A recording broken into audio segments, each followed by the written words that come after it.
Кызматыга айтсаңыз, ошол бардык эле ата энелер баласынын дени сак болушун каалашат да, бирок ошого жетүү үчүн кандайдыр бир аракеттерди кылышпайт да. Ошо баланын дени сак болуп чоңоюшу үчүн кандай аракеттерди көрүш керек? Ушудан баштасак. Башынан алганда эле баланы төрөт бөлүмүнөн алып кеткенден кийин эле көп рисктер болот да. Бала кичинекей, азыр биздин экологияга байланыштуу дагы көп оорулар жугуштуу болот. Ошондо эле баласынын кандай өзүңүздүн педиатрыңыз, неонатологуңуз, кандай врачтарыңыз болсо, эгер рекомендация берсе, ошонун баарын аткарганга мүмкүнчүлүк кылыш керек. Албетте баланы сак кармаш керек, оорутпаш керек, суук алдырбаш керек.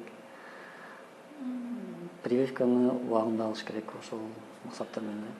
Прививка деп калдыңыз да, көпчүлүк ата энелер бул прививка алсак балдарыбыз ооруп кыйналат деп чочулашат экен да. Ошонун прививканын жөнүндө ата энелерге маалымат берип кетсеңиз, анын кандай пайдасы бар, зыяны бар, эмнелерге даяр болуш керек?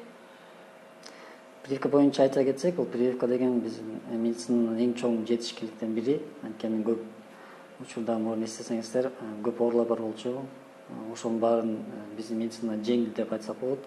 Бирок дагы эле рисктер бар, балдар ооруп калышы мүмкүн да. Прививканы берке жалпы эсебинен алганда Европага же башка өлкөлөргө бизге салыштырмалуу болбойт, анткени бизде анчалык медицина өнүккөн эмес, анчалык деңгээлге жете элекпиз.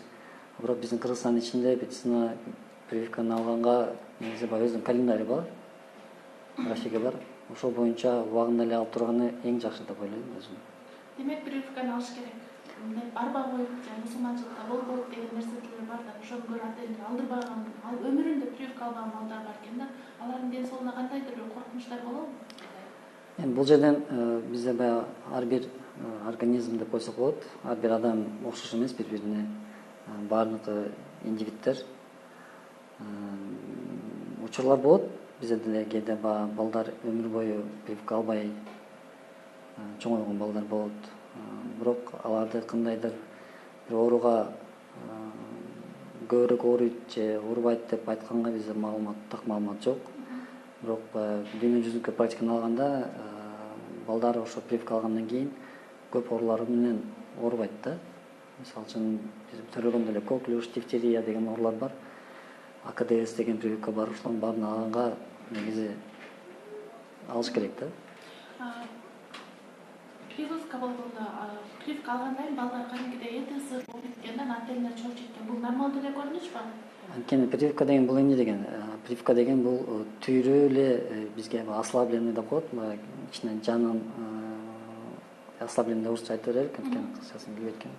Ослабленный бул түйрө организм болот да. Анан ал организмге киргенден кийин биздин организмибиз өзү деген ошого карата антитела деп коет да. Ошону чыгарат. Мындай түшүндүрүп кетсек, ошол оору менен күрөшөт да. Ошол күрөшкө ал ооруну жеңгенден кийин биздин организмде антитела, анан иммунитет деп коет да, ошол пайда болот. Экинчи дагы ошондой эле түйрө организмдер, вирустар, кандай бир бактериялар кирсе, организм уже даяр болот да. Анда оору кичине жеңилирээк болот же байкалбашы мүмкүн деген. Ошол прививкадан кийин ЭТС баштаганда ата энелер балдарына антибиотик берет экен да, бул туурабы? Антибиотик боюнча чоң маселелер бар, анткени бизде аптекаларда антибиотик аябай эле жетиштүү да. Рецепти жокто алышат көбүнчөсү. Температуранын өзүнүн нормалары бар. Мисалы, прививка алгандан кийин 37, 38, 38,5, 39га чейин көтөрүлүшү мүмкүн да. Анткени организм баары индивидуальный да. Кээ көтөрүлөт, кээ көтөрүлбөйт. Бирок прививкадан кийин сөзсүз эле ошо жасаган уколдун ордунда кызыл болушу мүмкүн, бир аз шишиши мүмкүн. Бул эми норма деп айтышка деле жатса болот, анткени өзүнчө айтпадым бизге бул түйрө организмдер. Ага мындай организм ответ кылат, антитела чыгат. Бирок баары бир деле бир күн 2 күн ошондой болушу мүмкүн. Ошондо берип койсо болобу, ошондо парастамолдор дагы. Сөзсүз ал убакта деген температураны өтө чоң цифрага чейин көтөртүлбөй эле ушундай эле температура түшүргөн дарылар бар, парацетамол деген дары бар, ибуфен бар.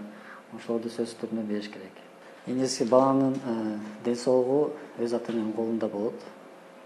Өз алдынча эч качан дарылабаңыздар. Анткени бизде аябай көп өз алдынча өздөрү дарылап, анан акыркы убакта да аябай оорус күчөп кеткен убакта да бизге алып келишет. Ошондуктан эң негизги баягы Союз кезинде аябай көп убакыт берилчү профилактикагачы. Ошо профилактика ичинде ошол жанагы эле физкультура кирет,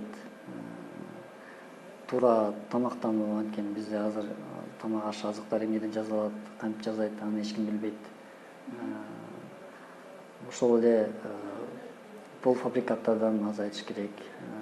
Ошол эле чипсы, дагы көп тамак аштар бар, алардын составын эч ким билбейт.